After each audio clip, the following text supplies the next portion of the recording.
Aparato locomotor. Sistema óseo. Generalidades. Todos los humanos, como el resto de los mamíferos y como otros animales vertebrados que conocemos, somos seres que tenemos un determinado tamaño y que somos activos por naturaleza. Eso quiere decir que necesitamos movernos para poder desarrollar nuestras actividades fisiológicas normales, como es, por ejemplo, la búsqueda del alimento, como es el cambio de localización para encontrar mejores condiciones de vida, movimientos reflejos de huida ante peligros o ante depredadores, actividades variadas como el aseo, como las relaciones sociales, están todas relacionadas con el movimiento. Y nuestra capacidad de movimiento es consecuencia directa del proceso evolutivo que hemos tenido al cabo de los años, de tal forma que su estructura concreta tiene que ver con la adaptación al medio, con su origen o con su historia evolutiva. Luego, el movimiento es una cualidad evolutiva del hombre que ha ido mejorándose según sus necesidades. El movimiento del conjunto, es decir, de todo el cuerpo humano o de una parte concreta del cuerpo humano, se basa en 4 hechos fundamentales que tenemos que tener claro. Inicialmente existen unos órganos que son los que realmente realizan el movimiento y eso se hace mediante el músculo esquelético y mediante el sistema muscular, que es el que estudiaremos en último lugar. Este sistema muscular necesita un sistema de sostén para que se pueda realizar el movimiento y eso lo hace el sistema óseo, que junto con la existencia de cartílagos, tejido conjuntivo y epitelial van a ser los responsables de ese movimiento. Pero para que se realice ese movimiento, los diferentes huesos que forman el sistema óseo tienen que estar unidos por diferentes estructuras ligamentosas, tendinosas, que se denominan articulaciones. Bueno, pues las articulaciones facilitan que los músculos se contraigan o que se relajen y que faciliten el movimiento del determinado hueso. Para que eso se pueda producir, tiene que estar todo controlado mediante el sistema nervioso central y el sistema nervioso endocrino, que son los sistemas de coordinación. Vamos a ver esta presentación que habla del origen del movimiento.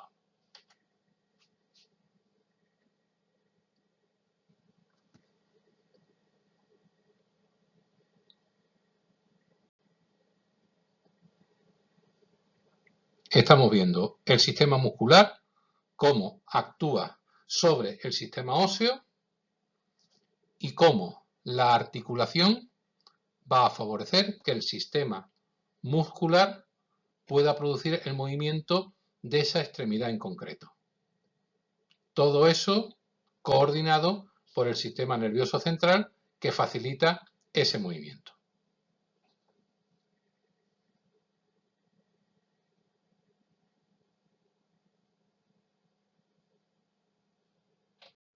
¿Y cuáles son los principales elementos implicados en el control de la contracción muscular? Pues tienen que existir unas neuronas motoras, que son los efectores, y cada neurona motora va a contactar con una o con varias fibras musculares que van a hacer que se contraiga ese músculo. Pero en el mismo músculo y en los tendones y en las articulaciones existen unas neuronas sensitivas que responden a la presión de la contracción. Y toda esa información va conducida mediante los nervios sensibles hasta la parte superior de nuestro sistema nervioso, que es coordinación, para que se produzca el movimiento adecuado o la postura correcta. Estos centros que intervienen van a ser el córtex motor del sistema nervioso central, los núcleos motores, el cerebelo, que es un órgano, una parte del cerebro que va a jugar un papel importante en la locomoción y en los movimientos, centros cerebrales que registren la posición de órganos del equilibrio, la médula espinal y los nervios sensibles y motores que recorren todo la economía del ser humano, que es el sistema nervioso periférico. Realmente el movimiento de los músculos se rigen mediante principios físicos. En el caso de las fuerzas internas musculares hay que recordar un principio fundamental que dice que los músculos van a unir dos segmentos óseos distintos que están unidos mediante una articulación y los músculos saltan por encima de esa articulación, de tal forma que cuando el músculo se acorta, cuando se produce la contracción muscular, se obtendrá un movimiento de aproximación entre ambos segmentos. En este esquema de aquí lo tengo claramente representado con el músculo bíceps. Aquí tenemos el músculo bíceps que se está insertando desde el omóplato hasta el radio, ¿vale? Y salta por encima de la articulación del codo. De tal manera que cuando el bíceps está relajado tenemos el brazo extendido, pero cuando se produce la contracción muscular tiramos del cúbito y del radio y hacemos que se aproximen a el brazo. Eso es lo que se denomina la flexión del brazo. Este movimiento obedece a la siguiente regla. Si uno de los dos extremos permanece fijo, solamente se mueve el extremo libre, que es lo que nosotros estamos haciendo aquí. El extremo fijo sería el que está en el hombro, el extremo libre sería la parte del antebrazo y de la muñeca, y ese extremo libre es el que se mueve cuando se produce la contracción del bíceps.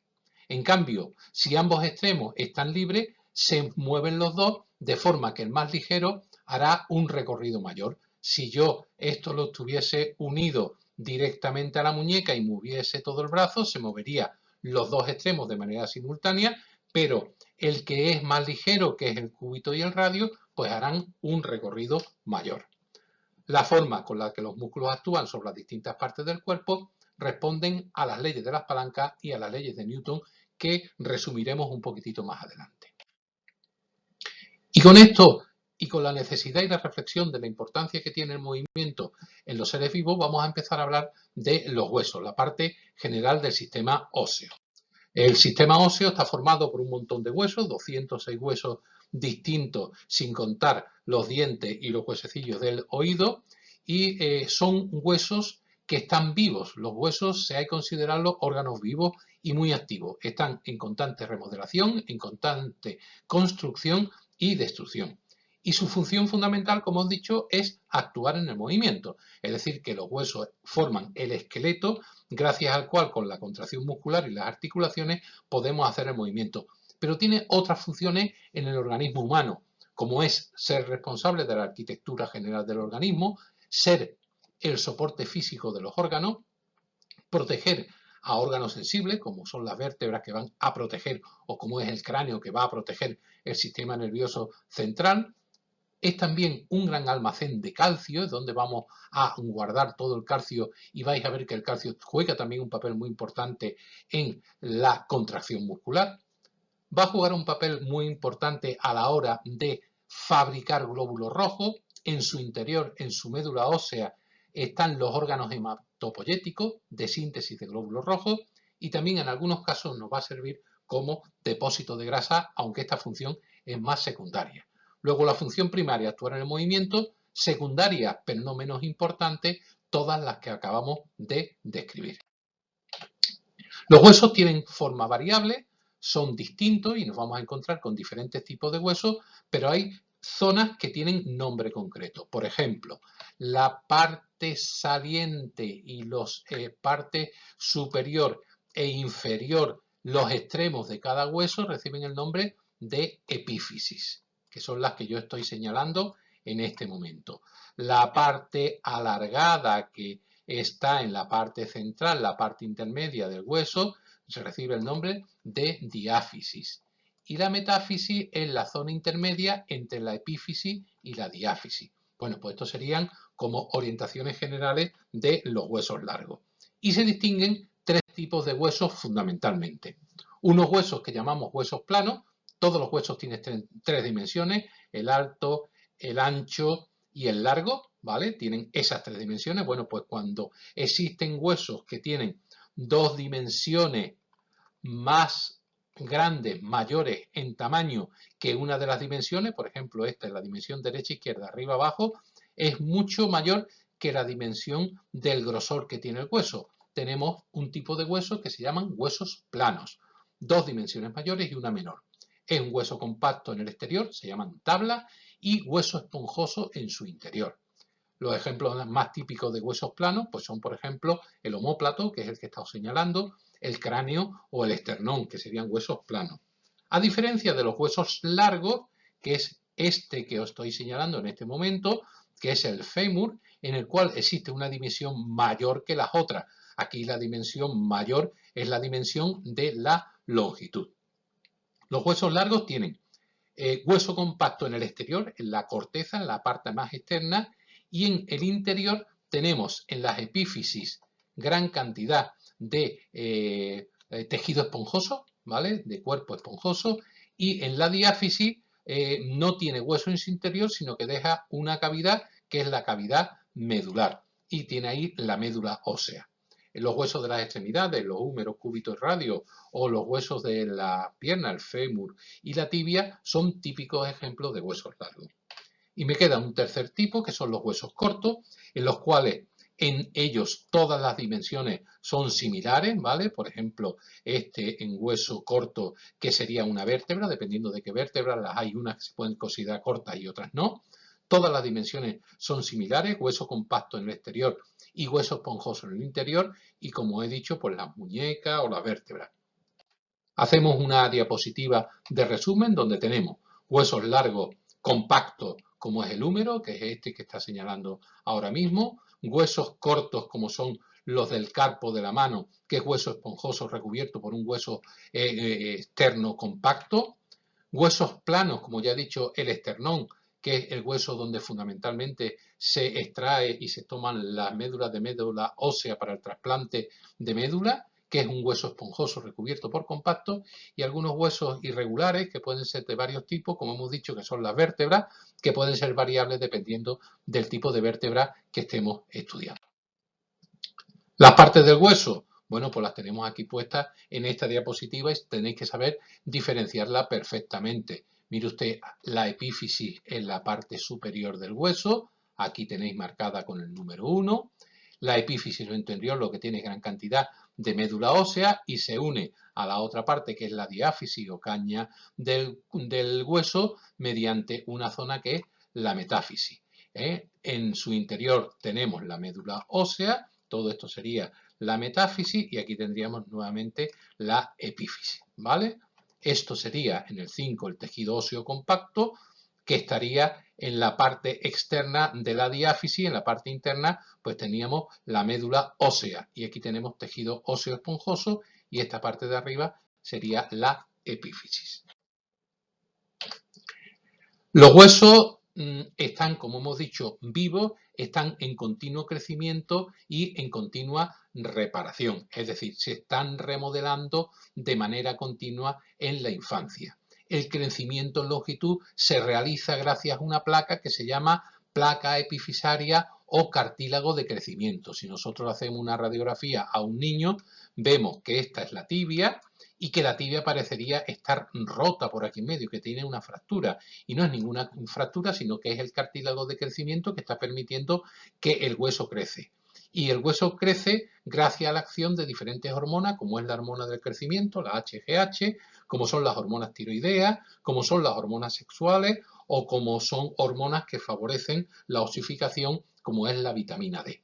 Luego vamos a desterrar el concepto de que el hueso es algo inerte, es algo que no se mueve, es algo que no tiene metabolismo, que es todo lo contrario porque los huesos están en continua formación y en continua destrucción.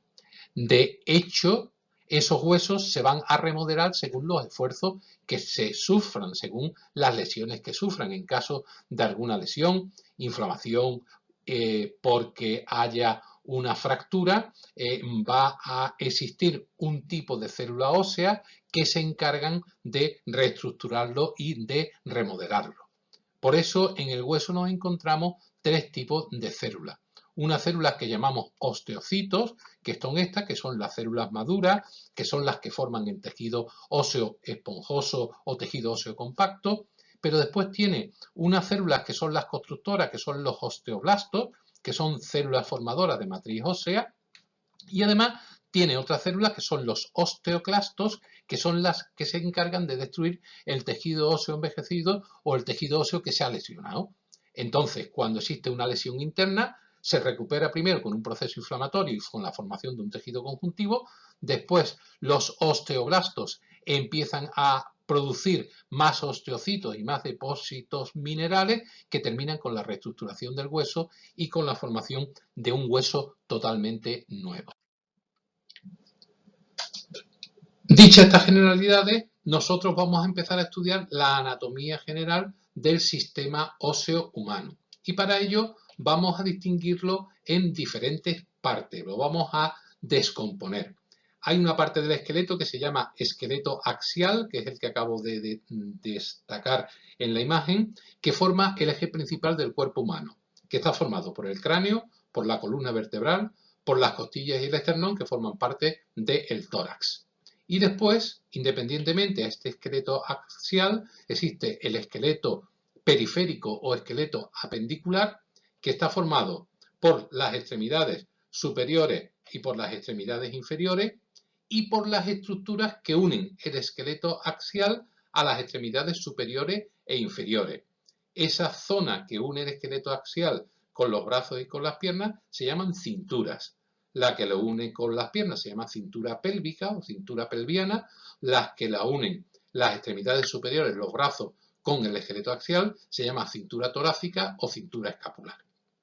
¿Cuál es el esquema que nosotros vamos a utilizar para estudiar el sistema esquelético humano? Pues vamos a empezar estudiando el esqueleto axial, después estudiaremos la cintura pélvica y la cintura escapular y terminaremos estudiando las extremidades superiores y las extremidades inferiores.